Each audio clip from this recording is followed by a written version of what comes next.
vía independiente. Yo no creo que le vaya a alcanzar la fuerza electoral a Margarita para poder ganar las elecciones. Pero creo que si ella hubiese sido la abanderada de la coalición del PAN con otros partidos, sí le hubiera podido alcanzar. Pero insisto, soy yo. Las candidaturas independientes representan la vía para las y los ciudadanos sin afiliación a partido político alguno que puedan contender por un cargo de elección popular. Esto estaba prohibido en México. El artículo 33 constitucional claramente señalaba que una de tus obligaciones es votar y ser votado. Y ahora es votar y ser votado conforme la ley electoral te lo permite. O sea, ya puedo acceder a las urnas sin tener que venir con el lastre de un partido político. Fíjense los comerciales y en los spots televisivos. Les está pasando a los que les pasó en España y en Francia y en Italia el año antepasado. El logotipo del partido político es cada vez más chiquito, porque importa más al actor político que al partido. Ahí tiene José Antonio Meade, tiene una gran labor, desmarcarse de los siglas partidistas que lo abanderan para que sea su programa de gobierno el que, si quiere ganar, se lo permita, porque si no, el lastre del partido en el gobierno actual le va a pesar. Hay un antecedente en el año 2006, la intención de quien fuera ministro de Relaciones Exteriores, Jorge Castañeda, de postularse como independiente a la presidencia de la República. Esto generó un gran debate que poco a poco lo fuimos entendiendo, poco a poco nos llevó a entender que la ciudadanía reclamaba mayor participación, pero sin tener a los partidos políticos en medio. El descontento social hoy día por los partidos políticos es evidente, yo lo veo todos los días, todos los días. Los partidos políticos no tienen credibilidad en México, pero ojo, no nada más en México, en muchísimos otros partidos. Francia es un claro ejemplo y muy reciente. El triunfo de Macron, que en Francia no puede haber candidatos a la presidencia independientes. Él creó una asociación partidista y así accedió al poder. Pero cada vez creemos menos en los partidos políticos. Pero perdónenme, se lo han ganado solitos. Cantidad de recursos derrochados, cantidad de malos candidatos postulados y gobernando. 8 gobernadores en la cárcel. 8 gobernadores en la cárcel. Pero seguimos cuestionando el sistema de justicia. Queremos más, queremos ver al presidente en la reja. Pero aguas, está pasando en Perú, está pasando en Guatemala. Están encarcelando a los expresidentes, los están encarcelando. Es un hecho sin precedentes las candidaturas independientes en este país. Por ejemplo, 48 ciudadanos lograron registrarse para contender al proceso de recolección de firmas. 48, de los cuales solamente 2 al día de hoy ya las consiguieron. Y las consiguieron entre comillas porque ahorita les platicaré de este tema de la clonación de tarjetas.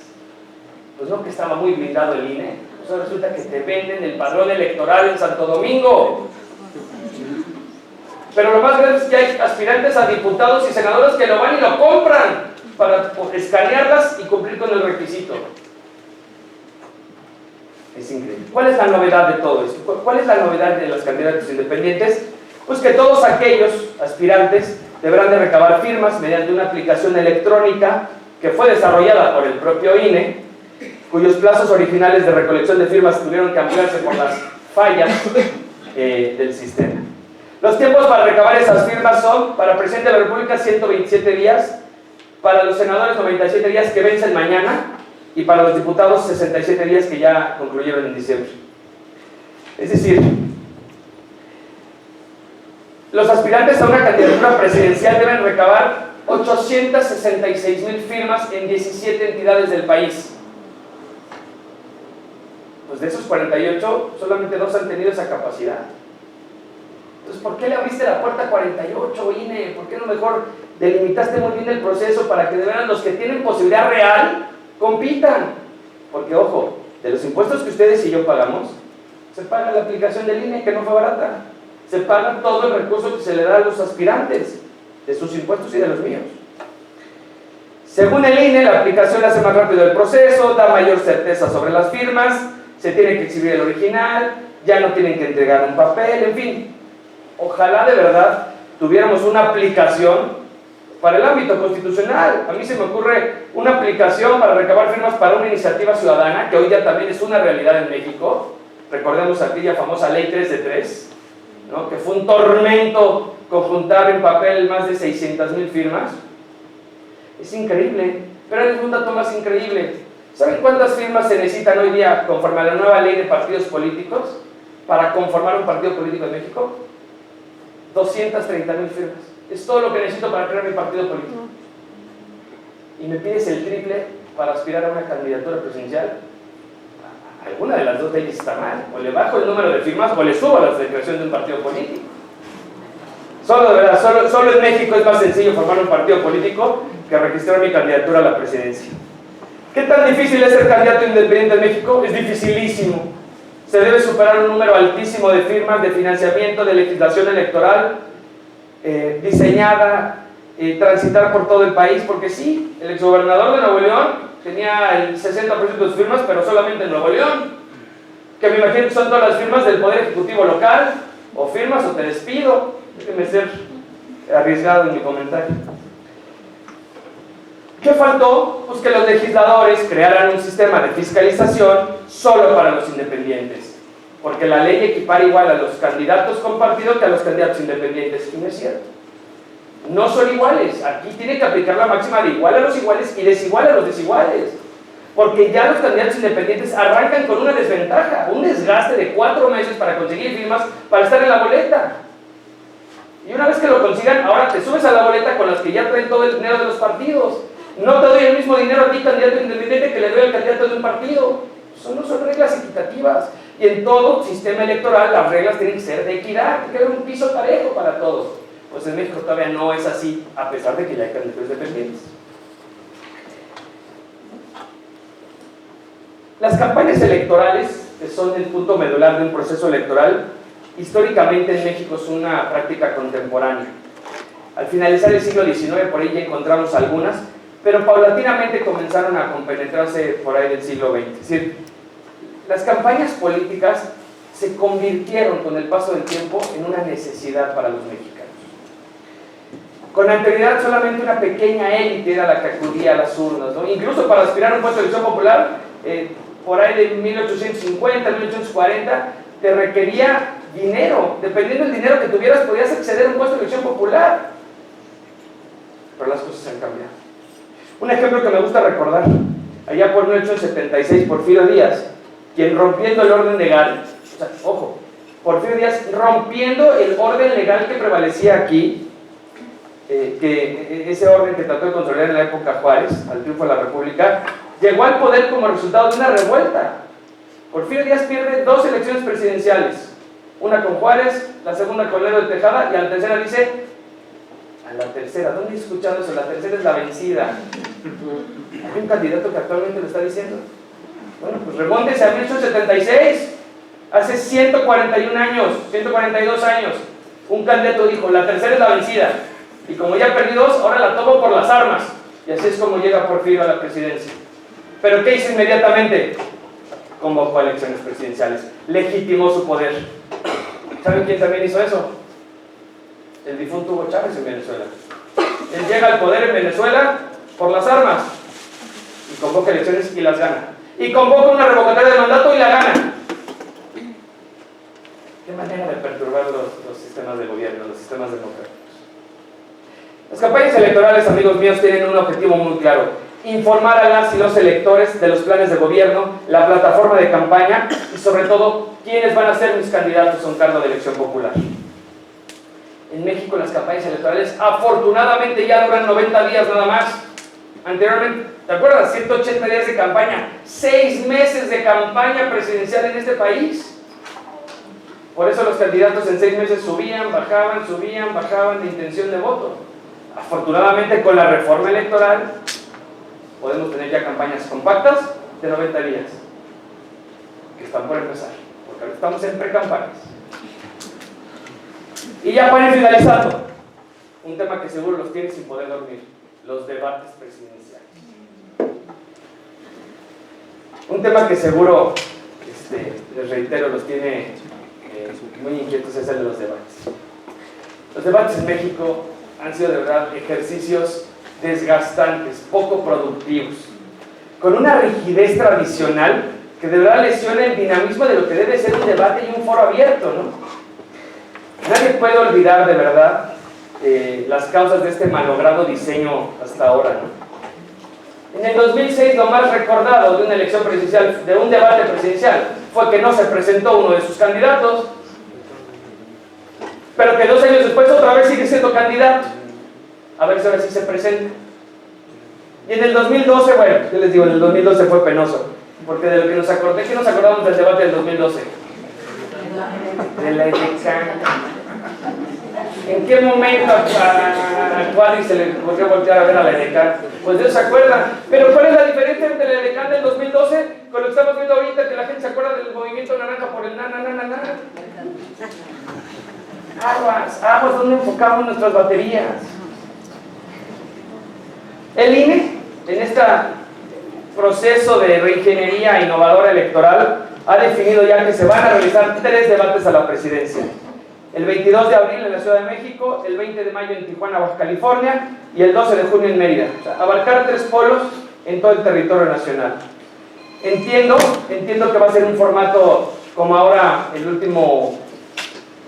últimos 2 años en la presidencia se han dado estos foros abiertos, tipo town hall, como utilizan los americanos, en donde ya no es una cara de frente, donde hay gente alrededor, se platica, se dialoga, se utilizan las redes sociales, recibimos preguntas en aquella época estaba yo trabajando en la presidencia, cuando se invitaron a estos 300 jóvenes a compartir el resultado electoral, y lo primero que la gente dijo, es que esas preguntas ya están amañadas. No, pues créanme, yo estuve ahí, había una urna, se sacaba y se hacía la pregunta. Bueno, ese debate en teoría tiende a ser más responsable, más democrático, más abierto, ¿no? Y así se avisoran los próximos debates.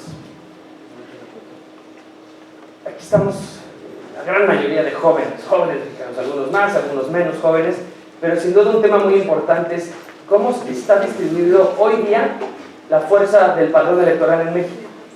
Entre los 18 y los 40 años, reitero, entre los 18 y los 40 años está el 50% del padrón electoral. ¿Qué quiere decir? Que son los jóvenes, somos nosotros los que tenemos en nuestras manos la decisión de las próximas elecciones presidenciales, con más del 50% del electorado. En fin, déjenme terminar con unos datos y si están ustedes de acuerdo, iniciamos un debate ahí de preguntas y respuestas. Quédense con estos datos duros del proceso electoral. Nunca en la historia de México una elección había convocado a tantas personas a las urnas. Estaremos convocados cerca de 88 millones de mexicanos, tanto en México como en el extranjero.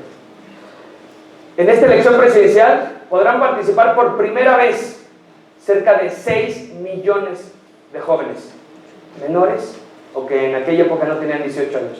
6 millones.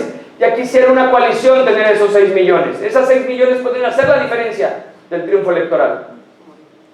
155,000 urnas. 1.4 millones de mexicanos vigilaremos las elecciones. Si son convocados por el INE, ya ven que lo convocan a través de una insaculación con la primera letra del apellido, acudan. De verdad, les dan su boing y su sándwich ese día. Y van a ser los primeros en votar. Por primera vez aparecerán candidatos sin pertenencia a partido político alguno, tanto para la presidencia como senadores y diputados. Yo ya estoy ansioso de ver esa papeleta electoral. Pero no para tacharla como hacen muchos, voto por todos o voto por Cantinflas, muéranse. No, hay que sensibilizarnos de ese documento electoral. También el partido en el gobierno, por primera vez en la historia, arranca en tercer lugar de la preferencia electoral. Por primera vez el partido en el gobierno que busca refrendar el gobierno arranca en tercer lugar.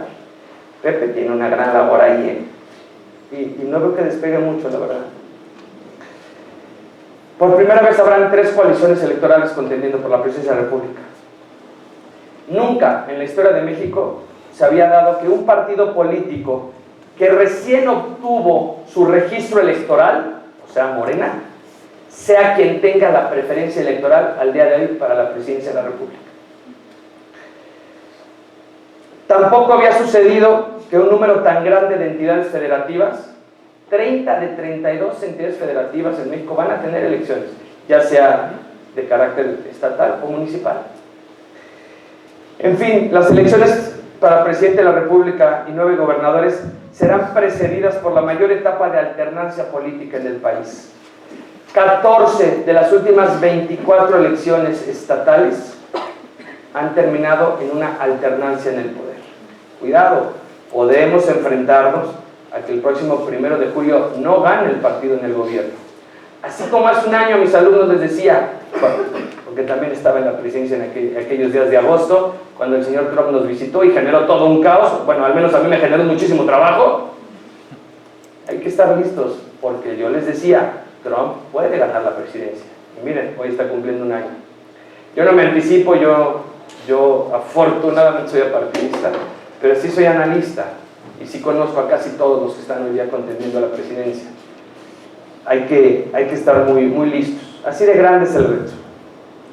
Mi único consejo, y les agradezco de todo corazón que me hayan permitido estar con ustedes, mi único consejo: salgan a votar el próximo 1 de julio. Muchísimas gracias.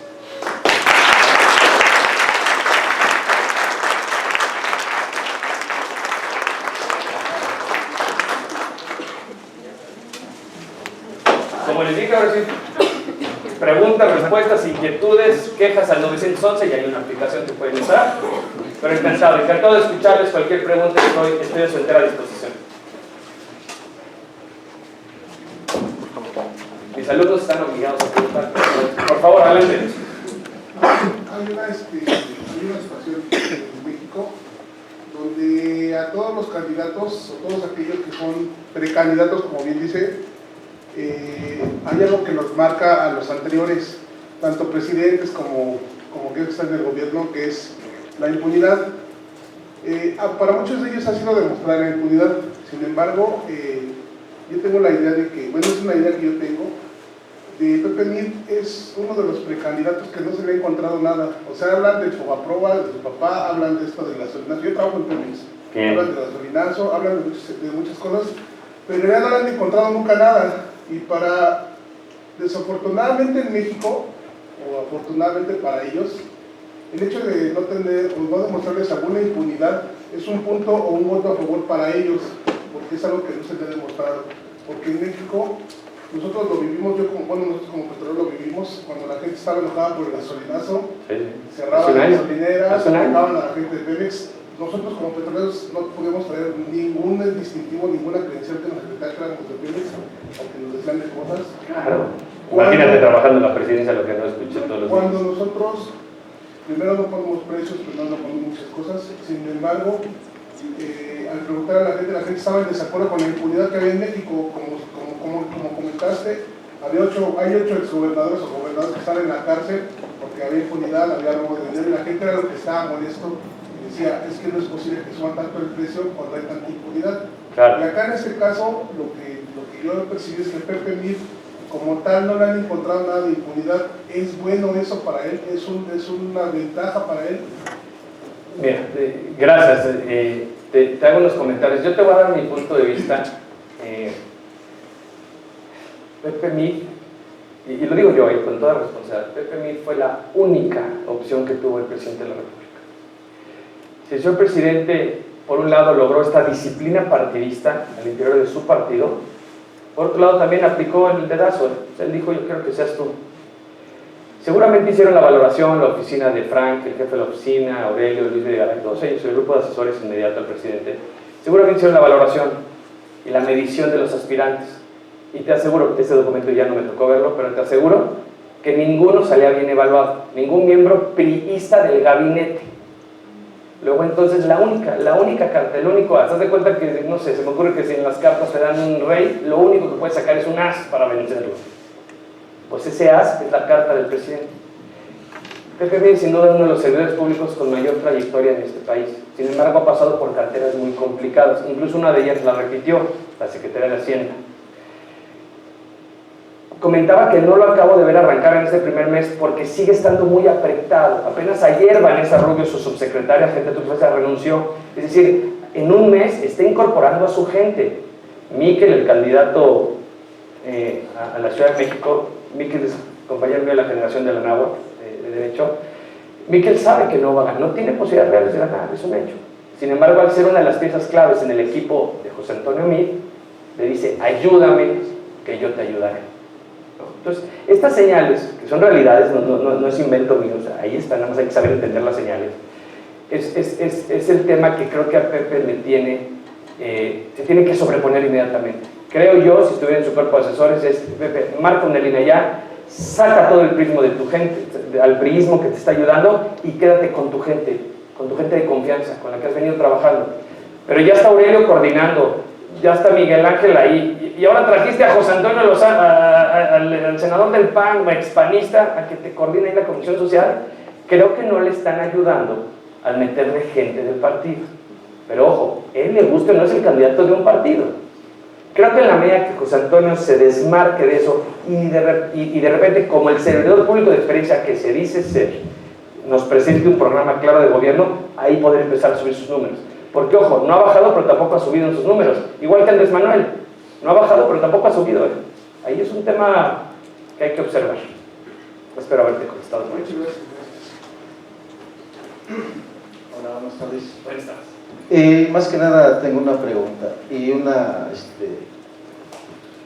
pregunta interna y una, a ver si desde su punto de vista, desde su experiencia en esta materia.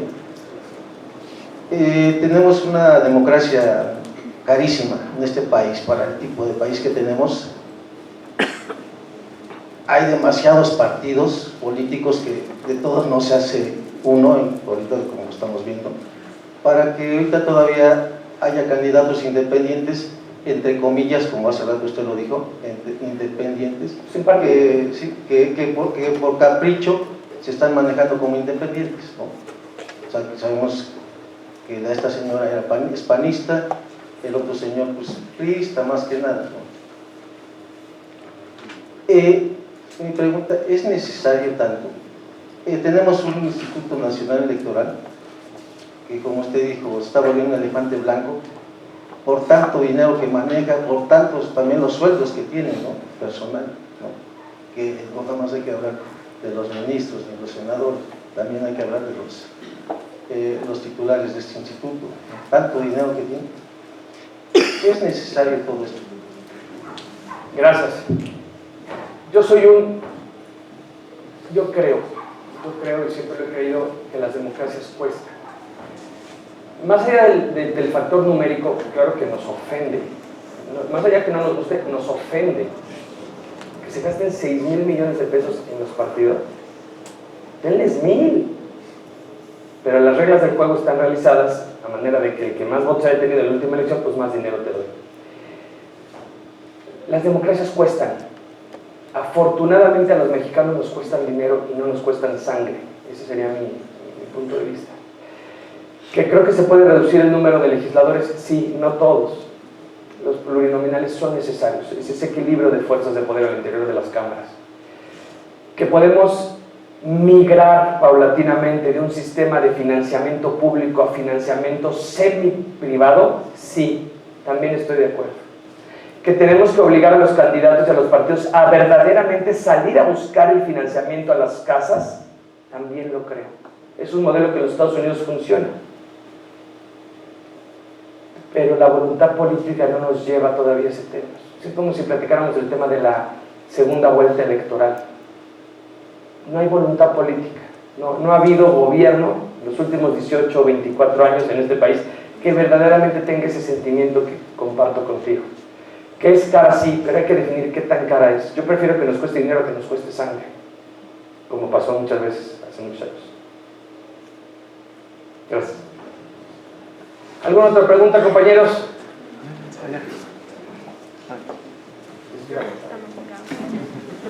Luis, ¿de qué lado? A ver, te escucho. Bueno, ya saben mi oposición de que yo no voy a ir a votar.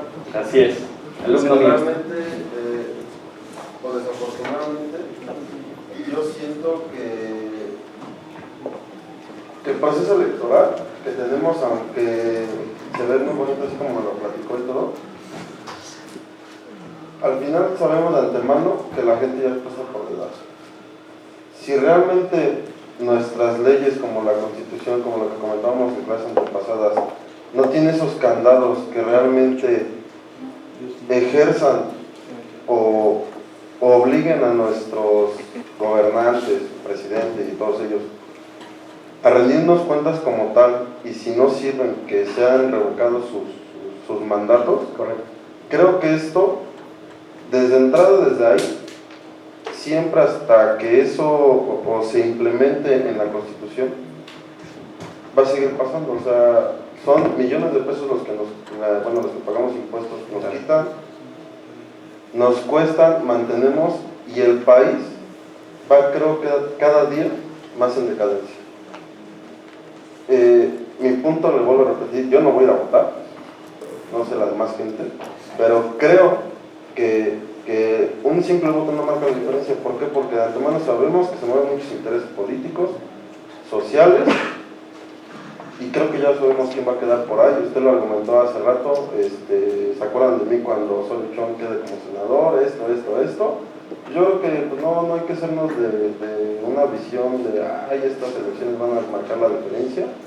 Ya todo está puesto, ya sabemos quiénes van a quedar, y creo que todo eso estaría más regular si realmente existieran ese tipo de candados que exigiera que ellos nos dieran realmente ese si no sirves, vas para jugar. Mi punto de vista. Gracias, Adolfo. Sí, para terminar esta idea, mi familia te lo puede decir, yo soy muy necio. Me quedan 5 meses para convencerte que vayas a votar. Pero ¿cómo lo voy a hacer? ¿O te exento del examen y votas?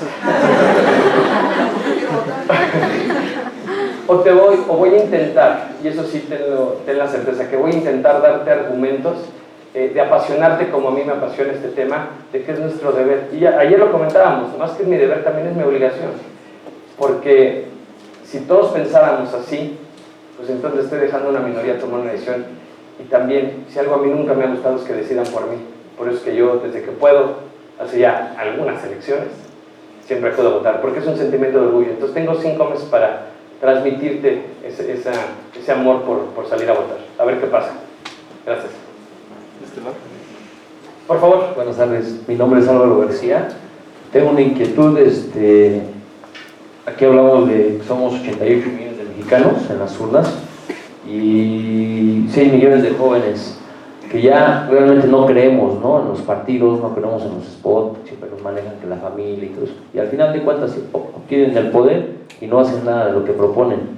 En su experiencia de toda su carrera, en lo que ha estudiado y todo eso,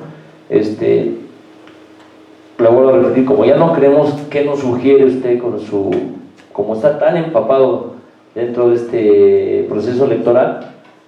¿Qué nos sugiere como mexicanos, como partido? Porque pues dicen, pues López Obrador va a ser el cambio, ¿no? O sea, nos proponen muchas cosas, pero pues ya estamos cansados de lo mismo.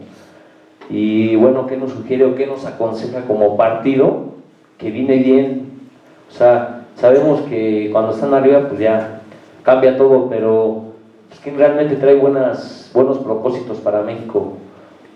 Entonces, pues, ¿qué nos aconseja usted que está dentro de y empapado de? ¿Cómo? Gracias. Pues como mexicanos, ¿no? Sin duda. Recuérdame tu nombre. Álvaro García, servidor. Álvaro. Los 6 millones son de nuevos electores.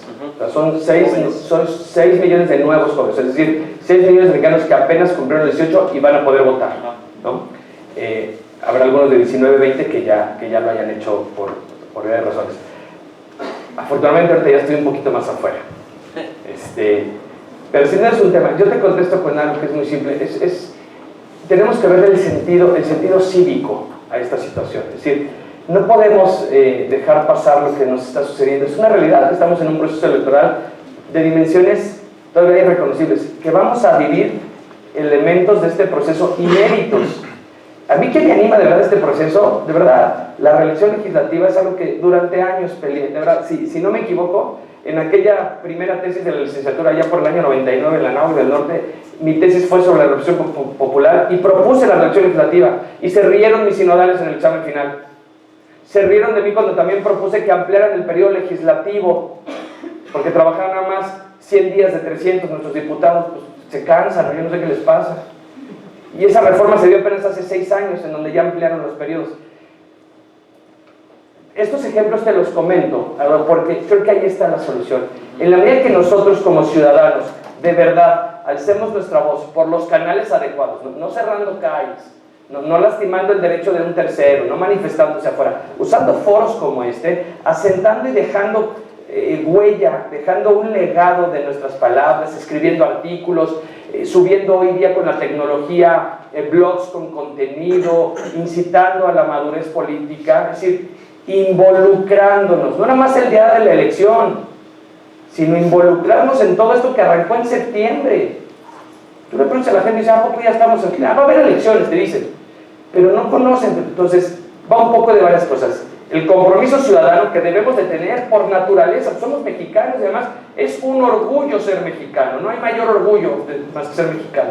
Cuando uno va a otros países no saben el cariño que de verdad recibimos los mexicanos. Ahora necesitamos a mexicanos conscientes, no nada más conscientes de que sabemos todo un proceso electoral que tiene ciertas etapas y que sabemos quiénes son los actores, y a los actores políticos exigirles. Pero yo les pregunto aquí a ustedes, ¿saben quién es su diputado? Local, federal, ¿quién es su senador? Sabemos quién es el señor presidente porque lo odian. Es el presidente más repudiado de toda la historia de México, el más repudiado en la historia de México, el licenciado Enrique Peña Nieto. Yo entiendo que hay un descontento generalizado, se lo han ganado a pulso, pero ya viene otro, ellos ya se van. ¿A quién tenemos que elegir? Aquel que tenga una propuesta clara, aquel con el que me identifique, que tenga hoy día con un sistema nacional anticorrupción como el que ya está en vigor en México, que verdaderamente tenga un compromiso anticorrupción, que verdaderamente tenga un sentido de rendición de cuentas, que no le dé miedo acercarse al elector cuando gane, que regrese a saludarme. Yo no he visto en 41 años que acabo de cumplir, nunca he visto a mi senador o a mi diputado yéndome a tocar la puerta, oye, ¿cómo vas? Ahí es donde tengo que exigirles. Mi respuesta o mi sugerencia es, acércate, pégate al tema. Yo le digo a mi hija que haga grupos de debate político y que lean libros, se ríe de mí, está bien, es normal. Pero a la medida que en las universidades provoquemos estos encuentros y surja una cosa, yo de verdad les digo, si yo logro que Eduardo vote el próximo 1 de julio, voy a ser una persona más feliz de lo que hoy día soy. Y tenemos una última pregunta por aquí. Adelante, Eugenia, otra alumna mía. Gracias. Muchas gracias. Buenas tardes a todos. Abundando un poco al comentario que estaba haciendo hace un momento,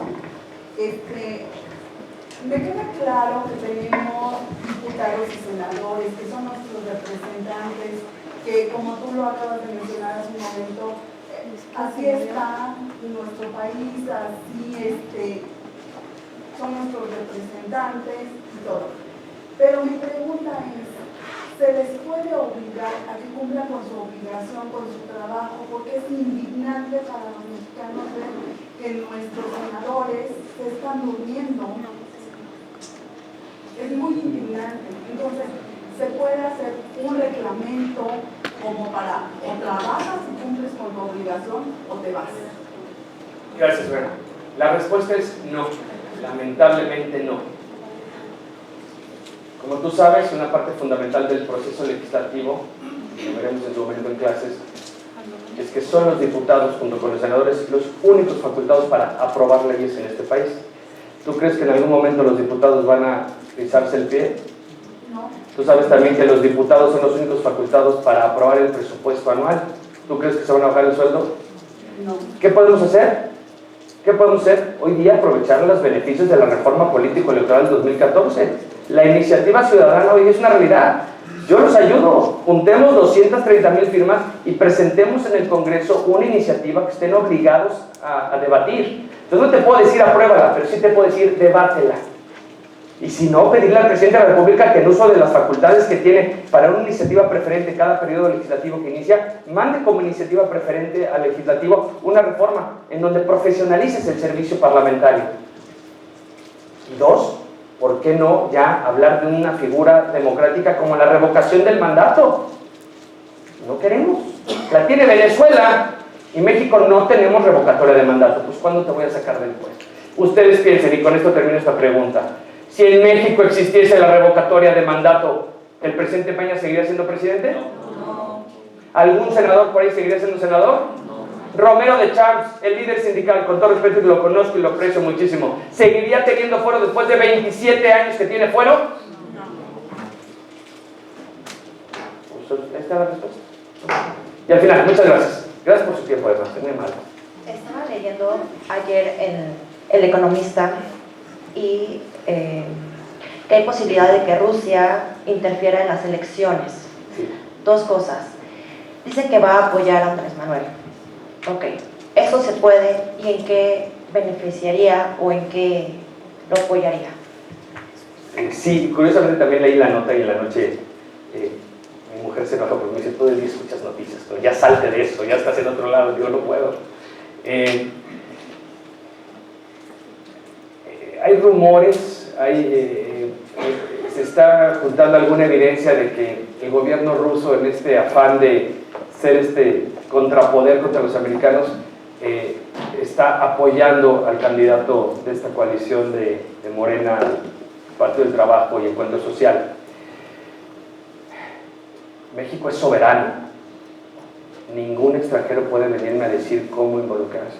Si hubiese evidencia clara, pruebas fehacientes de que hay una intervención de un gobierno extranjero, el INE tiene las facultades de cancelarle el registro a esa coalición electoral.